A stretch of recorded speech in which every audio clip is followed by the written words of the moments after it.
औज़ु बिल्लाहि मिनश शैतानिर रजीम बिस्मिल्लाहिर्रहमानिर्रहीम। तशक्कुर डिजिटल में आपको खुशामदीद कहेंगे और आज कुछ बात करेंगे जजेस के हवाले से, क्योंकि अदालती खराबियां बहुत हद तक पैदा होती जा रही हैं। आजकल शह सुर्खियों में इस्लामाबाद हाई कोर्ट के 6 जजों की जानिब से सुप्रीम जुडिशल काउंसिल को लिखे जाने वाले खत के बारे में खबरें खूब गर्दिश कर रही हैं। खत के मतन के मुताबिक हाई कोर्ट के 6 जजेस की जानिब से सुप्रीम जुडिशल काउंसिल को कहा गया है कि खुफिया एजेंसियां मनपसंद फैसलों के लिए जजेस पर दबाव डालती हैं और उनको मुख्तलिफ तरीकों से हिरासा करने की कोशिश की जाती है। जजेस ने मुतालबा किया कि इस सिलसिले में अदलिया का एक कन्वेंशन बुलाया जाए। खत में कहा गया है कि हम बतौर इस्लामाबाद हाई कोर्ट के जजेस सुप्रीम जुडिशल काउंसिल से एग्जीक्यूटिव मेंबरान बशमूल खुफिया एजेंसियों के जजेस के काम में मदाखलत और जजेस को दबाव में लाने से मुताल्लिक रहनुमाई चाहते हैं। मैं समझता हूँ कि जो ख़त जो है वो ऑफिशियल एक रिकॉर्ड का हिस्सा बनाया गया है जजेस की जानिब से, छः इस्लामाबाद के जजेस की जानिब से ऑनरेबल, उस चीज़ को जब एक मतन बना के आगे कंप्लेन फाइल की गई है, तो एक इसमें मैं समझता हूँ, एक तो इसमें जो है वो सुप्रीम जुडिशल काउंसिल को ज़ाहिर सी बात है उसका एक अहम किरदार है, और हमारे जो सुपीरियर जजेस हैं ख़ासतौर पर सुप्रीम कोर्ट, उसके ऊपर ज़िम्मेदारी लाक होती है कि अब वो इस मामले को किस तरीके से लेके चलती है, क्योंकि वकला तो हर वक्त जो है वो आइन और कानून की के मुहाफ़िज़ हैं, वो तो एक स्टेप आगे ही चलते हैं। अब ये जजेस के ऊपर ज़िम्मेदारी है, अब ये आगे इसके ऊपर जो प्रोसीडिंग होगी वो जजेस ने ही करनी है, वो इसके ऊपर डिसाइड करेंगे कि आगे इस पे क्या करना है। फ़िलहाल तो एक मतन जो इन्होंने लिख के भेजा है, मैं समझता हूँ कि ये पाकिस्तान के लिए एक नुकसानदेह चीज़ है कि एक इदारा जो है वो दूसरे इदारे के मामलात में मुदाखलत करे, ऐसा नहीं होना चाहिए। अब इस ख़त का मतन जो है वो यही है कि हमें खुफिया एजेंसियाँ जो हैं वो हमें प्रेशराइज़ कर रही हैं, हमें हमारे फ़ैसलों पे मुसल्लत होने की कोशिश कर रही हैं, और 2018 का भी जिक्र किया गया है। तो इस सिलसिले में ये जो है वो जजेस का ही काम है, और जजेस इस पे, सुप्रीम कोर्ट के जजेस जो हैं वो इस पे बेहतर अपना जो है वो डिसीजन लेंगे, और सारी आवाम इस वक्त सुप्रीम कोर्ट की तरफ देख रही है, और हम वकला इंशाल्लाह जो है वो अपने जजेस के साथ खड़े हैं। खत में कहा गया है कि ये मामला सुप्रीम कोर्ट के इस फैसले के नतीजे में सामने आया जिसमें सुप्रीम कोर्ट की जानिब से जस्टिस शौकत अजीज सिद्दीकी की साल 2018 में बरतरफी को गलत और गैर कानूनी करार दिया गया, और कहा कि जस्टिस शौकत अजीज सिद्दीकी को रिटायर्ड तस्वुर किया जाएगा।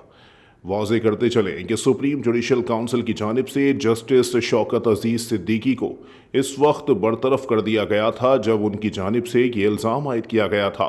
कि खुफिया एजेंसी के अहलकारों ने इस्लामाबाद हाई कोर्ट में बेंचेस की तश्कील और एहतसाब अदालत इस्लामाबाद में मुकदमात के ट्रायल में मदाखलत करते हैं। खत के मुताबिक इन इल्ज़ामात के बाद उस वक्त की वफाकी हुकूमत और आर्मी चीफ की जानिब से जस्टिस शौकत अजीज सिद्दीकी के खिलाफ शिकायत दायर की गई थी। खत में यह भी लिखा गया है कि इस्लामाबाद हाई कोर्ट के 3 रुकनी बेंच ने बानी पीटीआई के खिलाफ टेरिन वाइट केस के काबिल समात होने या ना होने से मुताल्लिक फैसला महफूज किया था। Chief justice Islamabad high court ने अपने फैसले में दरख्वास्त को काबिल समात करार दिया था, तहम बेंच में शामिल दीगर 2 जजेस की जानिब से चीफ जस्टिस के फैसले से इख्तिलाफ करते हुए दरख्वास्त को नाकाबिल समात करार दे दिया था। ऐसे वाक़यात होते रहे होंगे, लेकिन अगर किसी ने इनिशिएटिव लिया है और सोचा है कि इस चीज़ को रिकॉर्ड पे लाया जाए, तो हमें बिल्कुल उसको गौर तो करना चाहिए उस चीज़ के ऊपर। हमें ये नहीं एकदम ऐसे इग्नोर नहीं करना चाहिए इस चीज़ को, क्योंकि ये कोई छोटा मोटा मामला नहीं है, ना ही कोई आम आदमी ने ख़त लिखा है, ये इस्लामाबाद हाई कोर्ट के 6 जजेस ने लिखा है, तो ये बहुत सीरियस इशू है। ये मामला इस वक्त जंगल की आग की तरह फैला हुआ है, और बिल्कुल सारा पाकिस्तान जो है वो जजेस की तरफ देख रहा है इस वक्त, और मैं समझता हूँ इस पर बिल्कुल इंक्वायरी होगी, और फ्री फेयर इंक्वायरी होगी, और अगर ये तो फ्यूचर की बात है कि अब इसको मुस्तरद किया जाएगा या नहीं किया जाएगा, ये सारी मुस्तकबिल की बातें हैं, और जब तक ये मामला एक प्लेटफॉर्म पे चल रहा है, एक प्रोसीडिंग चल रही है, तो इस पर अपनी कोई हम राय नहीं दे सकते। ख़त लिखे जाने के फौरी बाद पीटीआई की जानिब से तहरीक इल्तिवा जमा करवाई गई और ख़त पर बहस करवाने का मुतालबा भी किया गया। इन्हीं दिनों सोशल मीडिया पर खातून पर तशद्दुद की वीडियो वायरल हो रही है। मंजर आम पर आने वाली वीडियो का तनाज़ा साल 2022 में पेश आया था। وائرل ویڈیو میں سرجانی ٹاؤن میں ایک خالی پلاٹ پر جانے والی خاتون کو تشدد کا نشانہ بناتے ہوئے دیکھا جا رہا ہے، جس کی FIR تھانہ سرجانی میں درج کی گئی تھی۔ ویڈیو میں موجود افراد حاملہ خاتون کو ہراساں کر رہے ہیں اور ان میں سے ایک شخص کو خاتون کو زد و کوب کرتے ہوئے بھی دیکھا جا سکتا ہے۔ کیس JM5 ویسٹ کی عدالت میں زیر سماعت ہے۔ آپ کو بتائیں کہ ملزمان نے عدالت سے ضمانت لی ہوئی ہے۔ ثبوت کے طور پر ویڈیوز معزز عدالت میں بھی دکھائی گئی ہیں، لیکن وہ خاتون آج بھی انصاف کی متلاشی ہے۔ ایک اور توجہ طلب خبر یہ بھی ہے کہ 2700 بلین روپے کے واجبات ٹریبونل اور اپیل کورٹس میں قانونی چارہ جوئی کے تحت پھنسے ہوئے ہیں۔ اگر بروقت سماعت اور قانونی چارہ جوئی کی جائے تو یہ ملکی معیشت کی بہتری میں بہت اہم کردار ادا کر سکتے ہیں۔ ماضی میں تو کوئی ہمیں اس طرح کا کہیں سے، کیونکہ ہم نے اس طرح کی کوئی چیز ریکارڈ پہ نہیں دیکھی، لیکن اب جب حال میں جب اس طرح ہو رہا ہے، ریکارڈ پہ ایک 6 رکنی ججز جو ہے ایک خط لکھ رہے ہیں، تو ظاہر سی بات ہے کچھ تو ہوا ہوگا جس کی وجہ سے یہ لکھنے کی نوبت آ گئی۔ اور میں سمجھتا ہوں کہ اگر انہوں نے لکھا ہے اور ہمت کا مظاہرہ کیا ہے تو وکلا بالکل ان کے ساتھ کھڑے ہوں گے انشاءاللہ۔ یہ تو اداروں کا کام ہے کہ وہ اپنے آپ کو کتنا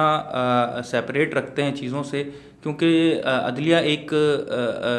معتبر ادارہ ہے اور ہماری جو خفیہ ایجنسیز ہیں، ظاہر سی بات ہے وہ بھی پاکستان کا اثاثہ ہیں، وہ بھی ادارہ ہے۔ تو اداروں کے درمیان تصادم میں سمجھتا ہوں نہیں ہونا چاہیے اور نہ ہی انٹرفیرنس ہونی چاہیے، اور اگر ایسا کچھ ہو رہا ہے تو اس پہ بالکل ظاہر سی بات ہے ایکشن بھی ہوگا۔ اس ملک میں قانون بھی ہے، آئین بھی ہے، اور قانون اور آئین کے مطابق ہوگا جو ہوگا۔ IMF کے پاس جانے سے بھی بچ سکتے ہیں۔ اب ہم معزز جج صاحبان سے درخواست کرتے ہیں کہ زیر التوا مقدمات کو جلد از جلد نمٹائیں تاکہ ملک کی بہتری بھی ہو سکے، اور حکومت کی جانب سے بنائے گئے کمیشن پر اعتماد بھی رکھیں کہ وہ مکمل تحقیقات کے بعد انصاف پر مبنی رپورٹ فراہم کریں گے۔ اور آپ کو واضح کرتے چلیں کہ اس تمام تر معاملے کے اوپر سپریم کورٹ کی جانب سے از خود نوٹس بھی لے لیا گیا اور 7 رکنی بینچ بھی تشکیل دے دیا گیا ہے۔ آپ کو واضح کرتے چلیں کہ لاہور ہائی کورٹ بار کی جانب سے از خود نوٹس کا خیر مقدم کیا گیا ہے اور ججز کی تعداد بڑھاتے ہوئے یہ بینچ 7 رکنی نہیں بلکہ 9 رکنی تشکیل دینے کا مطالبہ بھی کیا گیا ہے۔ اگر آپ ایسی مزید ویڈیوز بھی دیکھنا چاہتے ہیں تو فوری تشکر ڈیجیٹل کو سبسکرائب کیجئے اور اس ویڈیو کو لائک کیجئے، کامنٹ کیجئے اور اپنی آرا سے ہمیں آگاہ کیجئے۔